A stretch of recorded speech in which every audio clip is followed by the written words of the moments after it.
Morning, sir. Morning. Morning, good afternoon, sir. Good afternoon.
Okay,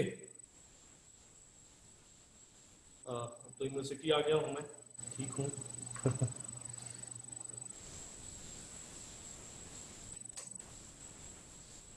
सो ये दिख पा रही है बढ़िया से ये बोर्ड, आवाज सुनाई पड़ रही है?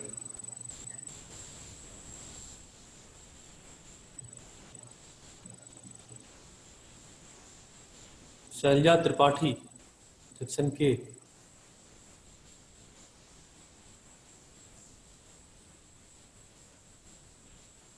है क्या? शैलजा त्रिपाठी। और कौन कौन है? Deepanshu, section L. अच्छा, ये बताना था कि मैंने नोट्स आपके पोर्टल पे अपलोड कर दिया है, तो आप वहां से डाउनलोड कर लें। लेकिन नोट्स आपको तभी समझ में आएगा ना जब अगला 2-3 लेक्चर आप सुनेंगे, ठीक है? ध्यान से। सो यहाँ पे कोई दिक्कत नहीं बनेगी, आराम से लेक्चर ले लो। सो प्लीज आज जो हम शुरू करेंगे ये है आपका फजी लॉजिक सिस्टम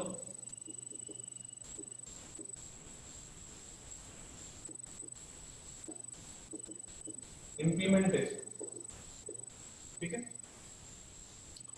सो अभी तक हमने जो सीखे हैं वो introduction to intelligent system, their basics, soft computing and hard computing. इसके बाद आपका इंटेलिजेंट सिस्टम की जरूरत क्या है, इंटेलिजेंस होता क्या है, फिर इंट्रोडक्शन टू फजी सिस्टम्स, उसके बाद क्रिस्प सेट, फजी सेट, उसके डिफरेंट रूल्स रेगुलेशंस, और उसके बाद आपका फिर हमने एक डीसी मोटर का एग्जांपल लेके और एक फीडबैक कंट्रोल सिस्टम हमने डिजाइन किया। यहां तक हम लोगों ने सीखा था। सो इसके बाद जो हमें सीखना है, हमने आपको बताया था कि जो क्लासिकल कंट्रोल टेक्निक है, जो क्लासिकल टेक्निक्स है, ये किसी फिक्स पर्टिकुलरली फिक्स सिस्टम के लिए यूज होता है आपका। But if the environment is change, if the system parameter would be change, then ऐसे केसेस में आपको इंटेलिजेंट सिस्टम की जरूरत पड़ती है। जैसे कि एक छोटा सा एग्जांपल आपको देते हैं हम एयर कंडीशन का। एयर कंडीशन में क्या, अगर आप टेम्परेचर फिक्स कर दें, सपोज करें 25 डिग्री, तो आपका ऑलवेज काम चलेगा? नहीं चलेगा, बिकॉज कई बार बाहर का टेम्परेचर बहुत ज्यादा हो जाएगा। सपोज करें बाहर का टेम्परेचर 47 है, 48 है, तो आपको क्या करना पड़ेगा? हो सकता है 18 डिग्री पे लाना पड़े। तो बार बार आपको रिमोट चलाना पड़ेगा, इसमें बार बार आपको करना पड़ेगा कुछ ना कुछ। बाहर का एक बारिश आ गई, टेम्परेचर डाउन हो गया, आपको रिमोट से उसका टेम्परेचर बढ़ाना पड़ेगा।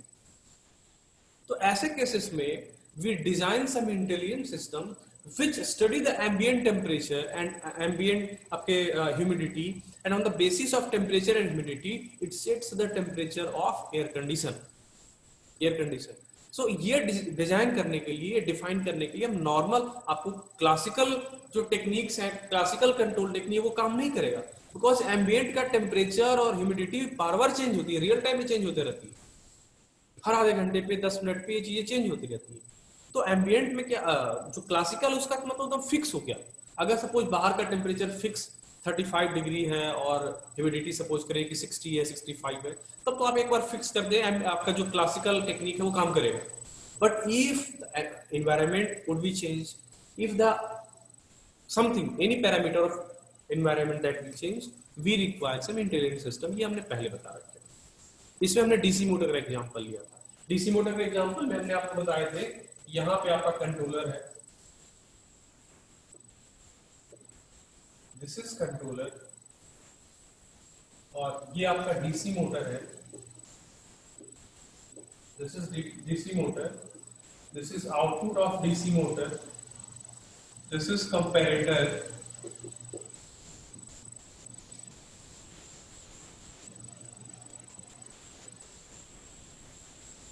सेंसर, ये आपका रेफरेंस इनपुट है,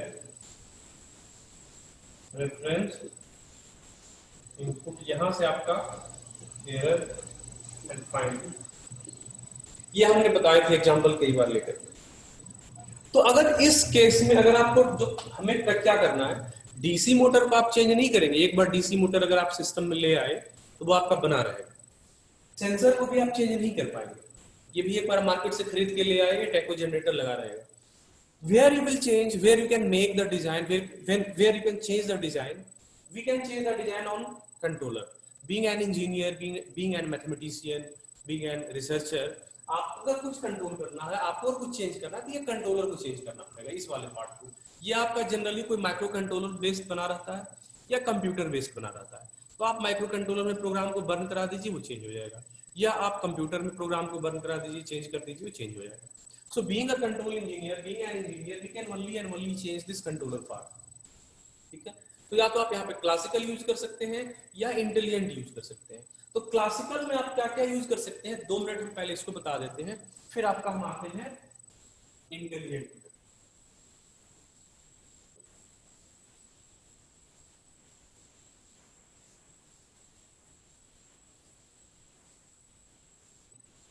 देखिए क्लासिकल कंट्रोलर में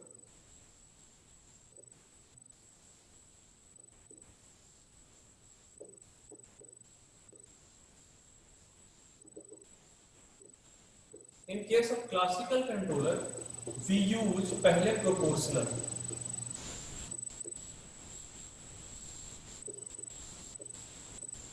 प्रोपोर्शनल कंट्रोलर, तो प्रोपोर्शनल कंट्रोलर में होता क्या, सपोज करें ये कंट्रोलर है आपका और इसका सपोज करें आउटपुट है यूटी और इसमें इनपुट आपका जाता है एरर ईटी। तो जो यूटी आपका होता है, UT is the sum gain KP into ET. ये केपी जो यहां पे है आपका, KP is called proportional constant.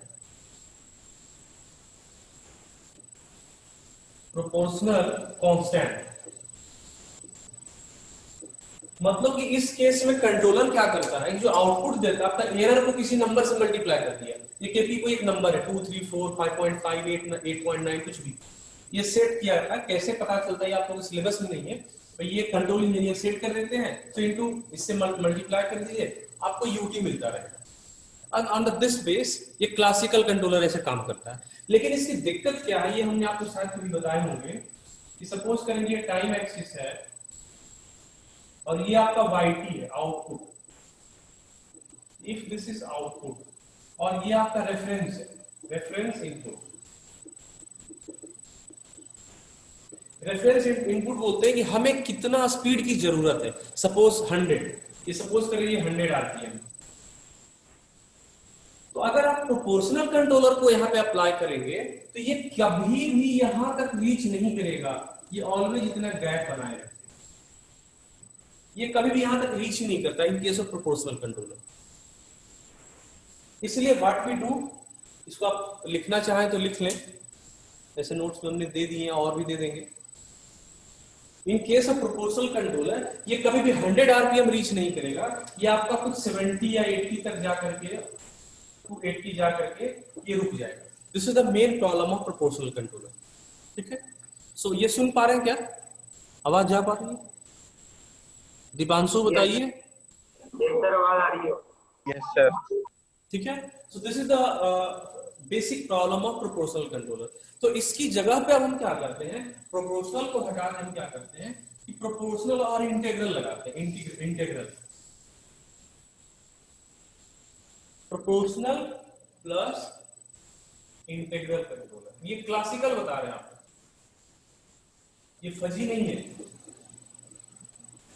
तो इस केस में जो आपका यूटी होगा, UT is the controller output, ये क्या था, प्रोपोर्शनल प्लस इंटीग्रल। ये आपका हो जाता है KP into ET plus K I integral of ET ये आपका। और in this case KP is the proportional constant and Ki is the integral constant.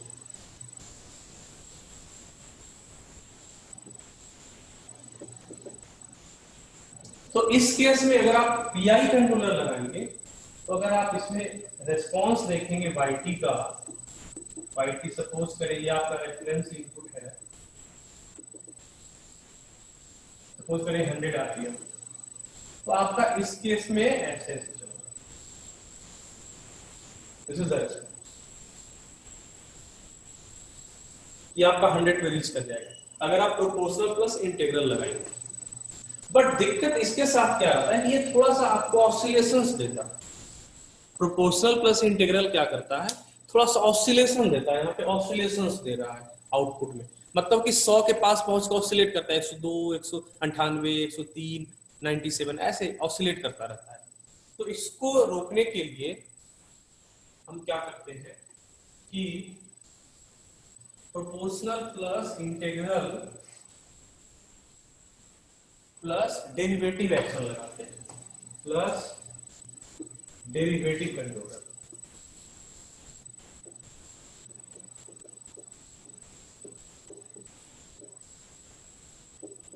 ये लगाते हैं, ये क्या करता है UT, KP into ET plus K I integral of ET DT plus K D D of ET by,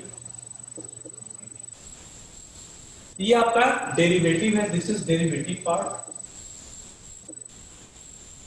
error का derivative. This is called integral part and this is called proportional। और ये क्लासिकल टेक्निक क्या होता है, बहुत ही पुराना, लगभग 100 साल पुराना है। और आज भी आप विश्वास करेंगे 95% इंडिया जैसे जगहों पे 95% इंडस्ट्री में यही यूज हो रहा है। ये जो एक लाइन मैंने लिख दिया, जहां पे भी temperature control, pressure control, valve control, humidity control, level control, speed control, जहां आज के डेट में इंडिया में 95% जगहों पे यही पीआईडी कंट्रोलर ही यूज हो रहा है। लेकिन जहां बहुत महंगा सिस्टम है, जहां पे भी इंटेलिजेंट सिस्टम को लोग धीरे धीरे यूज कर रहे हैं, तब जाकर के अब इंटेलिजेंट यूज हो रहा है। जैसे कि राफेल जैसे जगहों पे, या तो फ्लाइट कंट्रोल में, या तो फिर आपका जो भी बहुत फास्ट सिस्टम है, जो बहुत महंगा सिस्टम है। एक भी अगर आपका फ्लाइट अगर गिर गया तो बहुत दिक्कत वाली बात है, और वो फ्लाइट गिरते ही रहता है। अभी आपने देखा होगा कि पुणे में, केरला में शायद अभी हुआ था। तो लेकिन फिर भी लोग धीरे धीरे कंट्रोल टेक्निक को आपका वो इजाद कर रहे हैं, उसको नया नया बना रहे हैं। सो हमें क्या करना है, इसी क्लासिकल को हटा के और इसे फजी बेस्ड बनाना है। सो आज जो हम सीखेंगे फजी बेस्ड कंट्रोल।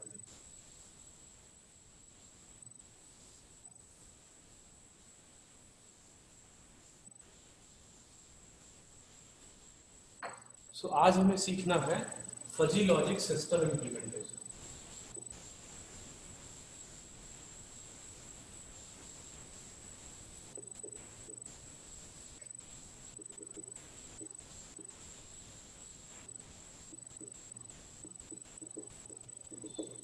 सो इसमें आपके 4 ब्लॉक्स होते हैं मेन रूप से, और ये है आपका, इसको ध्यान से देखिएगा।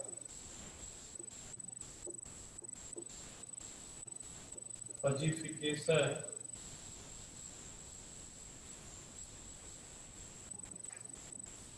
inference mechanism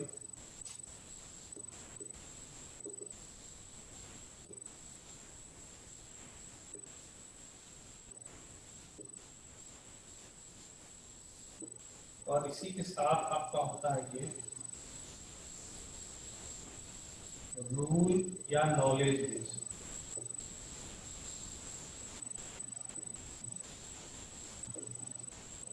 and this is your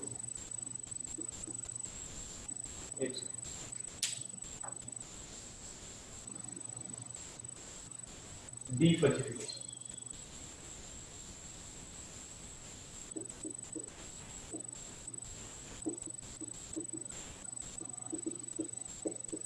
यही चार ब्लॉक आपका जो है, and this is input. Input में कंट्रोलर में क्या आता है आपका एरर।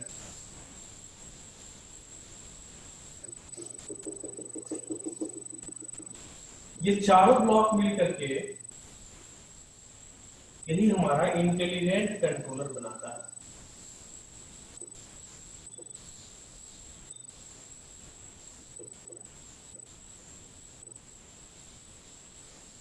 खास करके फजी बेस्ड। इंटेलिजेंट की जगह पे और आप स्पेसिफिक लिखना चाहें तो फजी कंट्रोलर लिखते हैं। मेनली फजी कंट्रोलर आपका बना रहा है। ये जो लास्ट वाले ब्लॉक डायग्राम में जो कंट्रोलर था उसी के अंदर का ये चार पार्ट है। जब हम फजी में इसको बनाएंगे, फजी कंट्रोलर बनाएंगे, तो ये चार पार्ट वहां पे आएगा।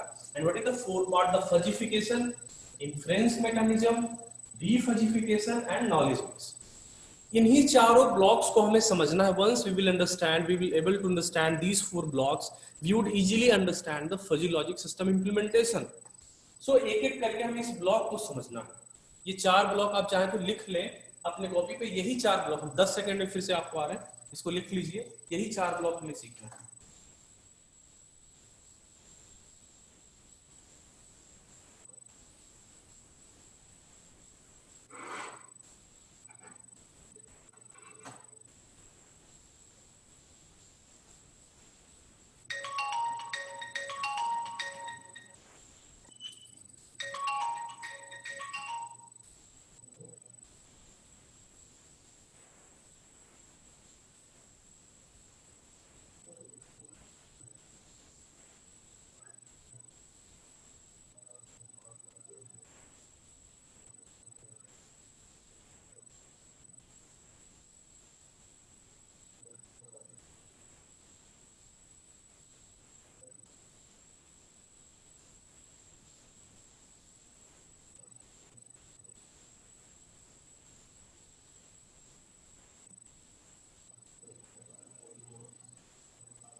सो हम लोग को यही इसी 4 ब्लॉक में आज पहला ब्लॉक हम सीखेंगे फजीफिकेशन का, हाउ द फजीफिकेशन इज डन।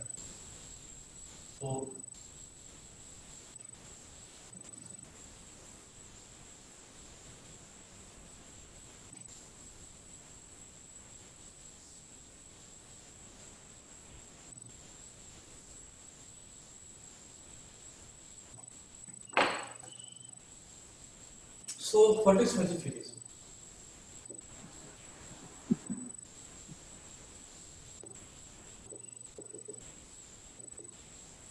ये हमने पहले भी आप लोगों को बताए थे कि फजीफिकेशन क्या होता है। यह एक प्रोसेस है in which we convert a crisp set into fuzzy set. अब आप बोलिए क्रिस्प सेट और फजी सेट में डिफरेंस क्या है? ये हमने पहले ही बताया। क्रिस्प सेट में आपका क्या होता है कि कोई एक एलिमेंट किसी एक सेट का पार्ट हो सकता है या नहीं हो सकता, यही 2 पॉसिबिलिटी। जैसे कि आप बात करें कि हमारे पास एक सेट है less than 20 of even numbers, 20 से कम और इवन नंबर का हमारे पास एक सेट है। तो उसमें 13 उसका एलिमेंट नहीं है, 15 उसका एलिमेंट नहीं है, 3 उसका एलिमेंट नहीं है। तो अगर आप बात करें 5.6 उसका एलिमेंट नहीं हो सकता या हो भी सकता है। ये मतलब कि 8 हो सकता है उसका एलिमेंट है। लेकिन अगर आप बात करें 13 की, 17 की, वो उसका एलिमेंट नहीं। This is called crisp set. ये प्रॉपर डिफाइन होता है यस या नो के टर्म से। But in case of fuzzy set ambiguous, non exact data. जैसे कि आपके क्लास में बोले कि ब्रिलियंट स्टूडेंट, आपको बहुत मुश्किल होगा डिफाइन करें who is the brilliant student. तो हो सकता है कई ऐसे स्टूडेंट मिलेंगे जिनको कि बढ़िया दिमाग है, वो बढ़िया सोचते हैं, बढ़िया करते हैं, मेहनत कम करते हैं, इसलिए नंबर कम आता है। खूब होता है, हर क्लास में होता है, हमारे साथ भी।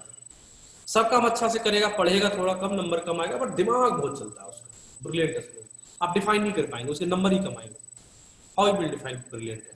सो व्हाट वी डू, हम क्या करते हैं, कोई मेजरमेंट, कोई पैमाना ले लेते हैं उसका। चलो भाई सीपीआई के बेस पे हम ब्रिलियंट कह देंगे, और उसमें फिर क्लास के सारे बच्चे ब्रिलियंट हैं इन some degree of extent.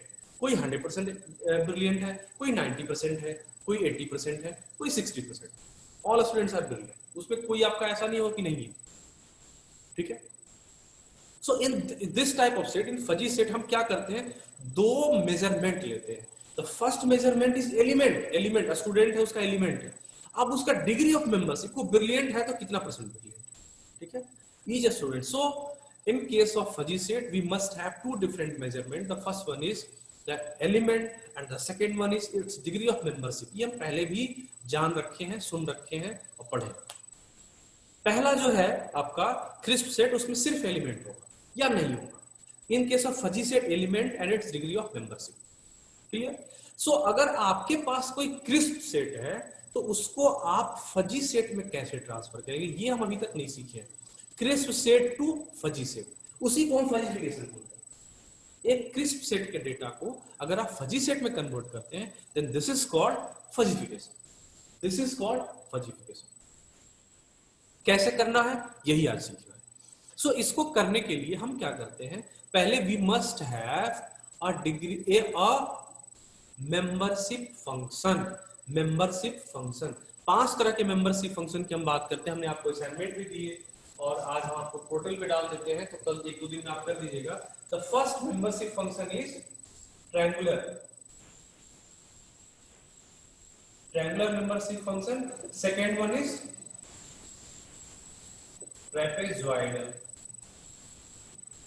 Third one is Gaussian. Fourth one is bell shape. And fifth one is singleton. Notes में आपको आपके हमने दे रखे हैं, आप नोट्स पढ़ लीजिए। ट्रायंगुलर का मतलब सीधे है कि आपका ये ट्रायंगुलर शेप का होगा। ट्रेपेजॉइडल का मतलब ये ट्रेपेजॉइड शेप का होगा। गॉसियन का मतलब गॉसियन आपका इस टाइप से होगा, लाइक दिस।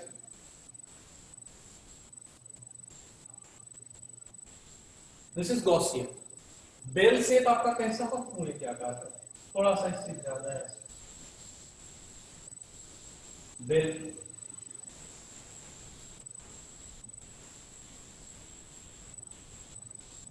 ये बेल शेप है। सिंगलटन,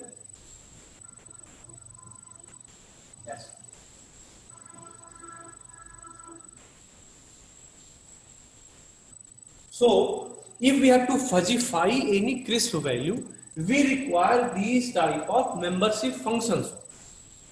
आप बोलेंगे कि ये 5 मेंबरशिप फंक्शन में कौन सा लें हम? तो ट्रायंगुलर जनरली लोग यूज करते हैं because fuzzy logic is you बहुत ज्यादा वर्सटाइल है, बहुत वर्सटाइल, डिफरेंट डिपार्टमेंट के लोग यूज कर रहे हैं इसको, जैसे कि फाइनेंस वाले यूज कर रहे हैं, आप देखें, आपके कॉमर्स वाले यूज कर रहे हैं, आपके इसको कह सकते हैं आप कि जो निफ्टी विफ्टी वाले वो यूज करते हैं प्रिडिक्शन के लिए। तो वो लोग क्या करते हैं, सिंपल आपको मेंबरशिप फंक्शन में ट्रायंगुलर ले लेंगे, उनको आसानी पड़ती है, इसका इक्वेशन लिखना बहुत आसान है, इसका थोड़ा सा इक्वेशन लिखना टफ है। ट्रायंगुलर या ट्रेपेजॉइडल लेते हैं आपका। इन case of Gaussian it is a little bit different, ये डिफिकल्ट कर सकते हैं, ये थोड़ा सा और डिफिकल्ट है बेल से। वो क्या करते हैं, जनरली ये दोनों लेते हैं। बट बीइंग अ मैथमेटिशियन अगर हमसे आप पूछे कौन सा यूज करना चाहिए, तो आपको गॉसियन यूज करना चाहिए, बिकॉज इसका रिजल्ट थोड़ा सा अच्छा आएगा। This is my PhD work, so इसको मैंने खूब देखे हैं। गॉसियन का रिजल्ट ज्यादा एडेप्टेबल है। क्यों ऐसा होता है? बिकॉज ये आपका स्मूथ, ये कर्व हर पॉइंट पे स्मूथ है।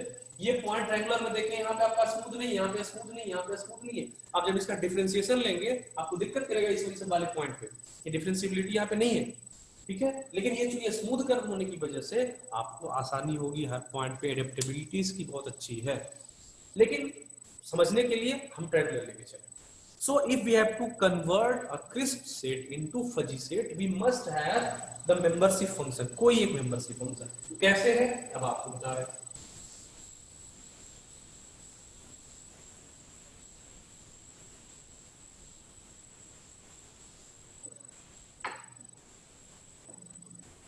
So fuzzification, suppose करें हमारे पास एक triangular membership function है and this is defined between -1 to 1। so ये सपोज करें कि आपका एरर फंक्शन है e एंड दिस इज इसका डिग्री ऑफ मेंबरशिप है म्यू e, ठीक है, ये म्यू e है, ये एरर है, this is mu of error. तो ये आपका मैक्सिमम पॉइंट ये 1 जाए, ये आपका ये -1 है x पे, ये 1 है x पे। सो अगर ये 1 है, इसका y एक्सिस के अगर ये 1 है तो इसका ऑर्डिनेट क्या होगा 1 0, इसका -1 0, और ये क्या है, ये पॉइंट आपका है आपका ये 0 एंड 1।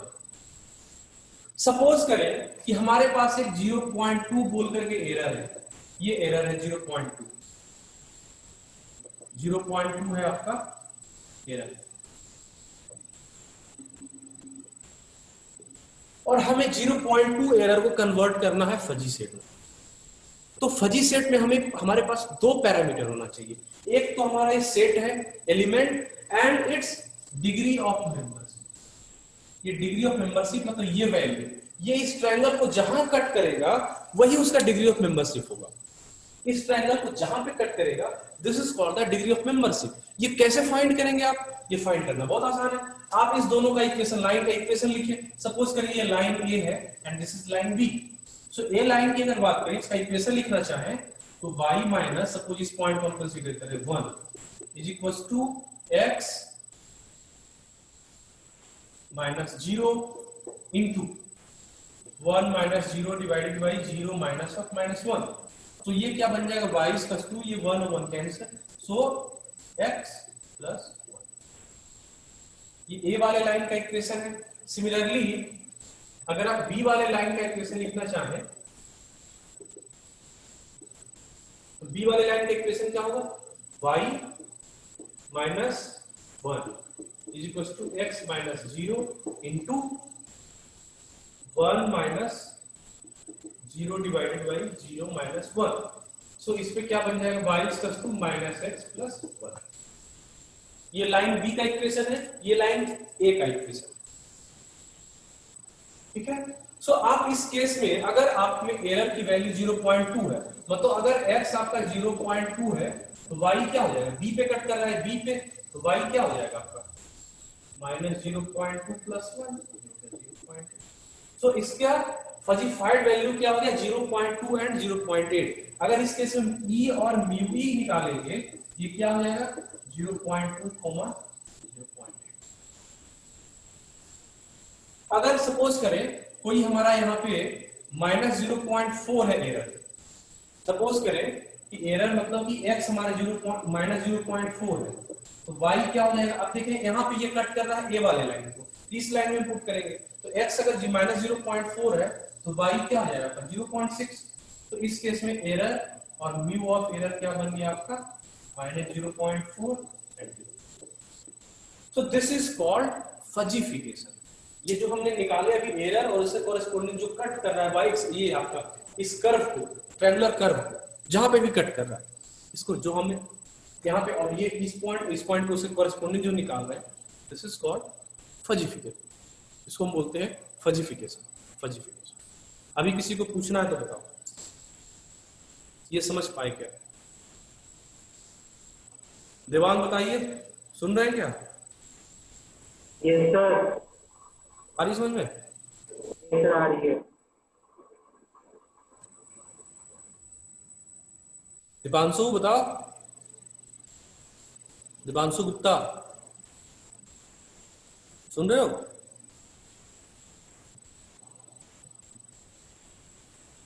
आ रही समझ में? सो फल्सिफिकेशन इज वेरी इजीएस्ट प्रोसेस। आपको x के कॉरेस्पॉन्डिंग y निकालना है। y आपके पास कर्व मौजूद है, कर्व, इस केस में आपको लाइन ऑफ इक्वेशन निकालना है, ट्रेपेजॉइडल के केस में भी लाइन ऑफ इक्वेशन निकालना है। गॉसियन का इक्वेशन होता है, गॉसियन के इक्वेशन में पुट कर दीजिए, आपको निकल जाएगा। जैसे कि गॉसियन का एग्जांपल लेता हूं, इसको लिख लें आप 1 मिनट में, प्लीज इसको एक बार नोट कर लें, आपको बढ़िया रहेगा। 2 मिनट, मैं 1 मिनट टाइम दे रहा हूं।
So,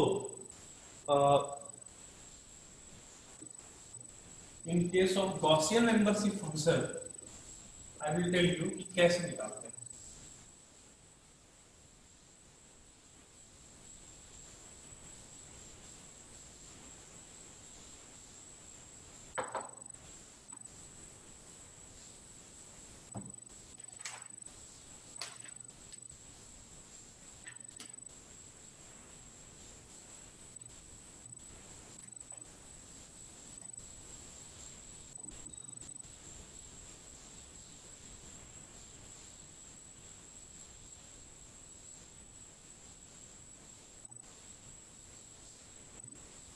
सपोज करेंगे गॉसियन मेंबरशिप फंक्शन है, सो this is mu E and ये आपका एरर है। सो गॉसियन मेंबरशिप फंक्शन का जो आपका इक्वेशन होता है y इक्वल्स टू एक्सपोनेंशियल और minus of x minus c divided by sigma का whole square, exponential to the power है। यहाँ पे c आपका होता है centre and sigma is the standard deviation.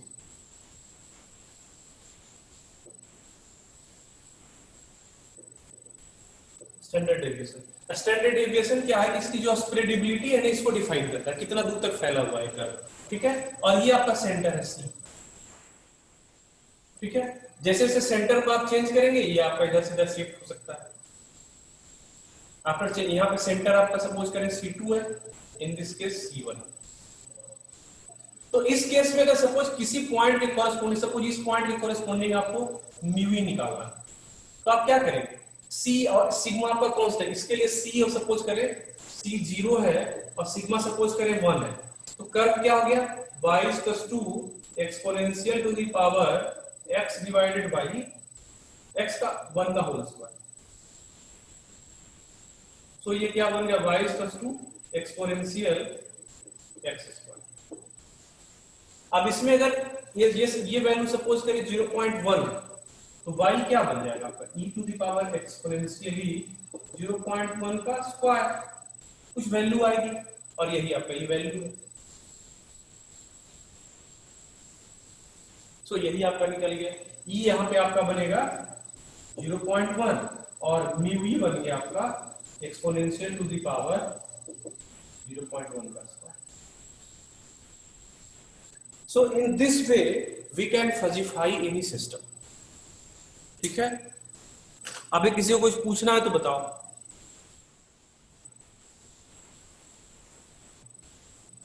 सुन पा रहे हैं क्या बाकी के लोग? सो गए? एक्चुअली सोने का टाइम है, जानते हैं, तो चावल वावल खाने के बाद इतना तगड़ा नींद आता नहीं इस समय।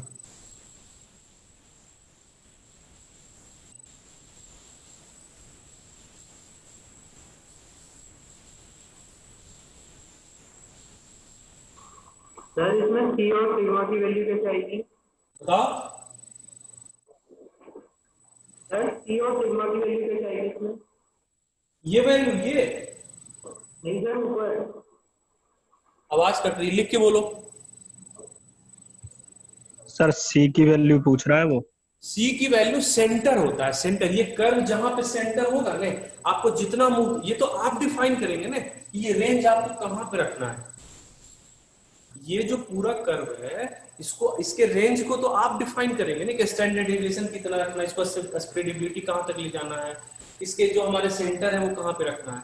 कई लोग क्या करते हैं कि एक मेंबरशिप फंक्शन यूज करते हैं, कई लोग 3 यूज करते हैं, कई लोग 5 करते हैं, कई लोग 7 करते हैं। तो कितने रेंज में आपको रखना है, ये सब फजी के केस में आप इसको खुद से चेंज कर सकते हैं, डिफाइन कर सकते हैं, ये आपको छूट रहेगी इसमें।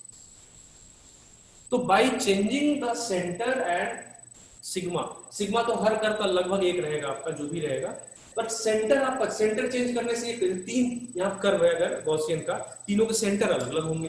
पहले वाले बीच वाले का 0 पे है सेंटर, इधर आपने 1 चेंज कर दिया सपोज C1 पे, तो यहाँ पे C1 हो जाएगा, यहाँ पे ये x - C1 divided by sigma. इधर C2 कर दिया तो x - C2 by sigma whole square. ये आप डिफाइन कर सकते हैं। जो फजी बनाता है, जो फजी रूल बेस बनाते हैं, जो भी फजी डिजाइन करता है, उसके पास ये फैसिलिटी रहती है कि उसको चेंज कर सकते हैं। और बताओ, और किसी को कुछ पूछना है तो बताइए आप।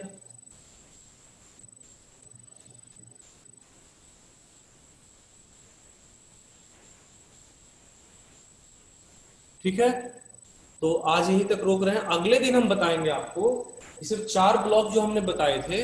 तो पहला था फजीफिकेशन, दूसरा है आपका रूल बेस या नॉलेज बेस। तो in case of fuzzy system, how we define the rule base और how we define the knowledge base, ठीक है, इसको समझना बहुत जरूरी है। Because maximum in case of systems like air condition हो गया, या आपका छोटा सा क्या कहते हैं उसको, वॉशिंग मशीन है, या किसी भी सिस्टम के लिए पहले ह्यूमन उसको क्या करता है, सिस्टम को समझता है, उसके बाद रूल को डिफाइन करता है। जैसे इन केस ऑफ एयर कंडीशन, अगर बाहर का टेम्परेचर 48 है तो एसी का टेम्परेचर 18 होना चाहिए, ये पहले आपको समझना पड़ेगा, फिर आप उसमें डिफाइन, फिर माइक्रो कंट्रोलर में बताएंगे। बिकॉज इंटेलिजेंसी कोई ऐसा चीज नहीं है कि मशीन अपने आप सीख लेगी, वो पहले आपको बताना पड़ेगा, पहले प्रोग्राम बताना पड़ेगा, उसको लिखना पड़ेगा। After that by using their sensors machine can learn. Machine ऐसे लर्न नहीं करता, एक लगा दिए वो लर्न कर रहा है ना, एल्गोरिदम आपको लिखना पड़ेगा। वो एल्गोरिदम होता क्या, वो यही चीज होती है, उसको बताइए पहले कि भैया ऐसे टेम्परेचर पे ऐसे आपको रहना है, इस ह्यूमिडिटी पे इतना पे आपको रहना है, इतना अगर दोनों का कॉम्बिनेशन ये है तो इतना पे रहना है। First, you will define the rule base and you will put all the rules in the microcontroller of that machine. अब मशीन क्या करेगा? Once you will place the rule on the basis of their sensors, अब वो क्या करेगा? वो major करेगा और इस पे काम करेगा, फिर लर्न करेगा, मेजर करेगा, लर्न करेगा और फिर काम करेगा। But initially you have to design the rule. तो ये रूल कैसे डिजाइन होता है, इसका तरीका क्या है? एक बुक है आपका मदन गोपाल सर का, M Gopal, is the renowned professor of IT Delhi. वो बुक मैंने मंगाए थे लेकिन किसी ने लेके भाग गया, यहाँ से हमारी लाइब्रेरी से चुरा लिया किसी ने। खैर वो मुझे याद है, मैं आपको वैसे नोट्स भेजता, लेकिन मैं आपको कायदे से समझा दूंगा इसमें कि how the rule base of fuzzy logic could be design और डिफाइंड। ठीक है, तो अगले कल के क्लास में ये चीज मैं बताऊंगा। Okay, thank you.